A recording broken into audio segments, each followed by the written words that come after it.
Two ways of thinking about money. In popular imagery, especially when seen from afar, America is often portrayed as singing a single song, as if there were only one meaning to the American dream. This is not so.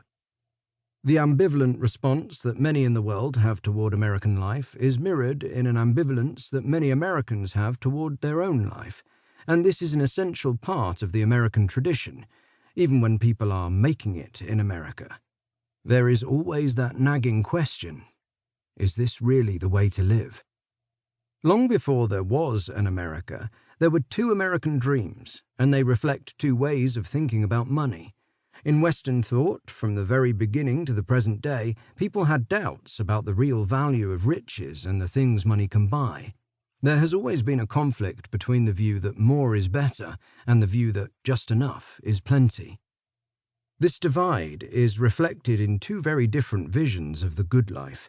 It is the underlying thesis of this book that the alternative dream, the dream that rests upon the attainment of a simple life, is the sounder vision. Aristotle's challenge to our way of life. This book is about contemporary life, but I want to start with Aristotle for two reasons. First, because his challenge to a money-oriented form of life remains as powerful today as it was 2,300 years ago. Second, because for all his wisdom, Aristotle never had to wrestle with the problems we face. So many of the contemporary problems that prevent people in the middle class from enjoying the good life emerge from three forms of genuine moral and social progress that Aristotle never envisioned: the elimination of slavery, the liberation of women, and the affirmation of the right of ordinary working people to self-fulfillment. Seeing both the strengths and weaknesses in Aristotle gives us a clearer perspective on our own situation. Aristotle's Politics is surprising in that it opens with a discussion of the household, but this is exactly the right touchstone for both politics and economics. The household is a central ground of the good life, and all economic arrangements must be judged by whether they enable the household to perform its function as locus and support for the human good. This is one of the central messages of this book. We must put the proper functioning of the household at the center of the way we think about economic life.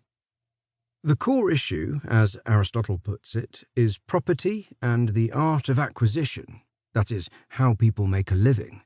He starts with the observation that there are a variety of different modes of subsistence, and that this gives rise to a variety of different ways of life.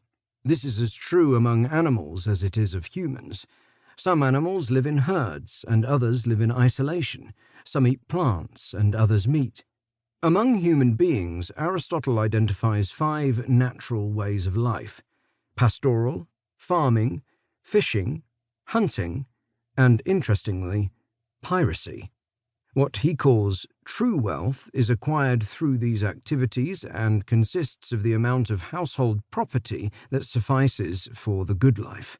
This he regards as a limited amount. We can call this the perspective that just enough is plenty.